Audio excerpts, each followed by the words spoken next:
Good day everybody, Sebastian Gaines here with another Watch Our Realms video. Okay, in this presentation we're going to be talking about the Hellfire Emperor again. I'm going to show you another SSS team. And you're going to say, we already seen it from you. Why are you showing us again? Well, would you believe me if this comp was EPICS only?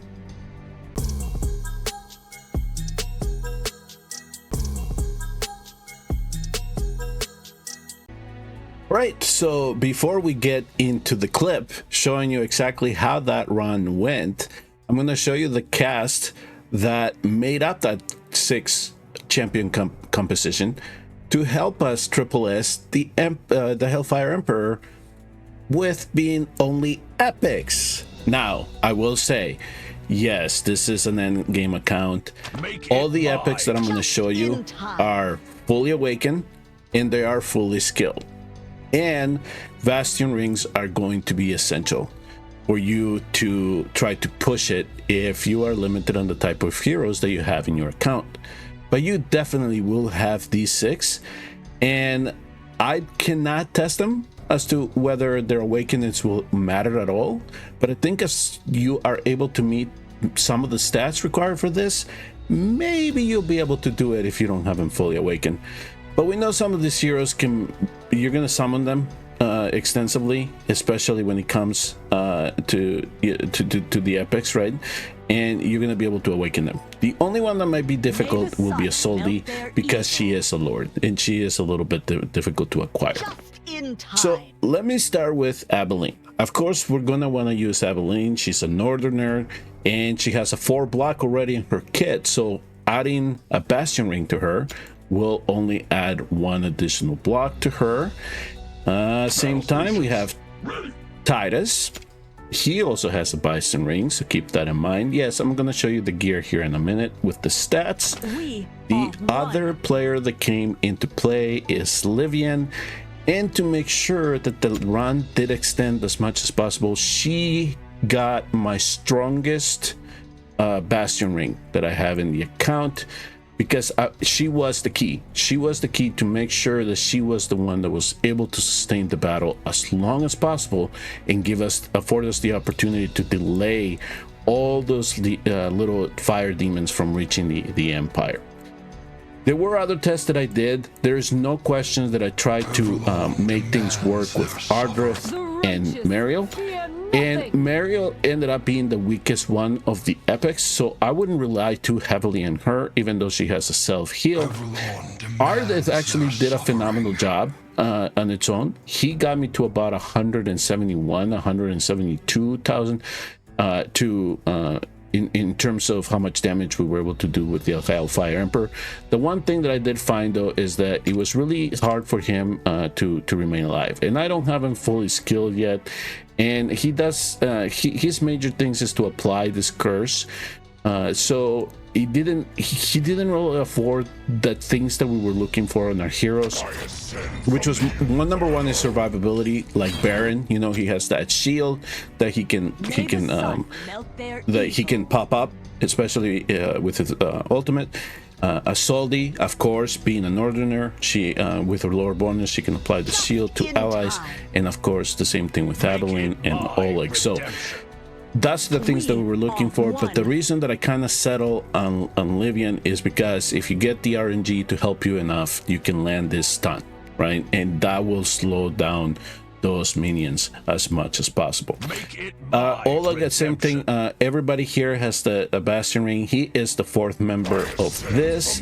Baron, as I said, would be number 5, and then a Soldi number 6. Now, so let's talk about the gear a little bit. So let me start here with a Soldi, since I'm already set up with her. She's the one that I settled with the Asclepius set, and I really did focus more the HP on her than I did with her defense, primarily because she has this talent where as she starts blocking units, she'll gain defense. So I knew that I can compensate some of the lack of defense that I had on her with this in terms of giving her more HP to try to survive the battle a little bit long.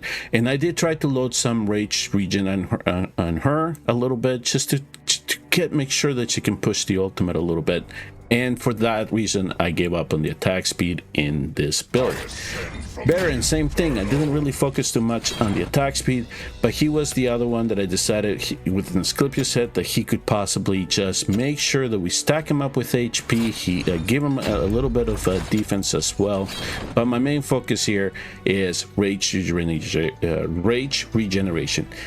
Give him just the opportunity to get back to that shield, back to that ultimate as soon as possible. Make it my Oleg, redemption. he's going to be at the front, so I need him to tank, and that's exactly what he did for me here. A little bit of rage regeneration, but I was really focused more on him with his HP and his defense. I decided that for him it was best to just go 3 HP percentage gear in the right hand side to make sure that he survived that. Soldi, I believe it was the same, like I said, because that's what I did focus on, and the same thing with Baron. So, and then here on the right hand side you'll see that I'm either using Life Force, some of my best Life Force pieces, or the Immortal set. Livian, so this was the one that I really tried to balance it out, just to make sure that she could survive this as much as possible, and I had to settle with 3 HP percentage pieces to get her to at least 90,000. But the one thing again for her that I was focusing on, not so much the attack speed, but again, the key here is rage regeneration. So that's what I tried to stack to her a little bit more. Titus was a little bit different actually. With Titus, I just wanted to pump his HP as much as possible, because a lot of his ultimate is all about the HP regeneration, and that's what he really depends on in trying to do that. And not only that, he gets this defense increase. So I knew that in terms of the build, just focus on the HP as and try to make sure that he can survive that as well. And here are some leftover pieces that I had in the account. Very seldom do we even keep this type of pieces, especially when they are the higher sets, you know, the ones that we can farm in 19 to 21. But the Codex just has changed so much on what pieces to keep, and they came in handy for this build, at least for Titus. And last and lastly, it was Aveline. Aveline, actually, I had a good survivability set when it came to an invigoration set.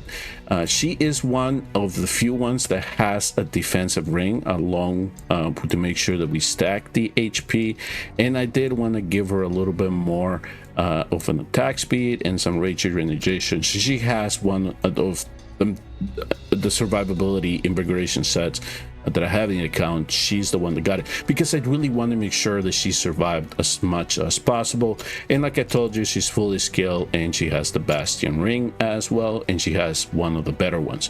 So the key in the run here, it was that she needed to survive as long as the other tanks that I was putting in front of her. And the other key here, the integral part, because I tested this out, was the 6th position. It was Livian. If Livian fell too early, the run ends, and I could not push it to Triple S. And like I told you, I tried all these other epics here that we have available, these 2 other epics here. I tried Ardith and I tried Mariel. They were just a little bit too soft to sustain the battle. But once I got these 6 in the proper builds based on what I was seeing and in the proper positioning, the run went phenomenally well.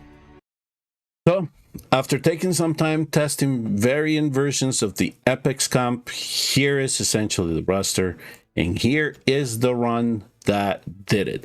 And I'm gonna leave you with it. You will see the score at the end, and the one thing that I will end this video on is the positioning. So one of the things that I decided based on how they were performing right away, I knew that Titus and Oleg were the ones that were surviving the longest, so they were the ones that went up front. At the same time, I also took a mental note onto who was surviving the longest on the battles, right? So as you can see here, I already placed on the left hand side is going to be Titus, Baron, and Livian. Titus and Baron were doing a good job surviving along here with Oleg and Isolde. So in this side here, the key was going to be Livian. If Livian fell off too early, the run was in danger. If Aveline falls off too early, the run is in danger. So what I perceive to be my weakest defenders, or the ones that had the probability of falling a little bit too early, were the ones that I positioned in the back. The ones that I thought had some way to control them or some way to survive a little bit longer were the ones that I put right in the middle here. And finally, as you'll see here, the ones that are bricks are the ones that I put up here. So with that, folks, I will leave you with the rest of the clip. Enjoy the run. Remember, hit like and subscribe if you like content like this, and I will see you all next time on the next Watcher of Realms video.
Together, we are the shield.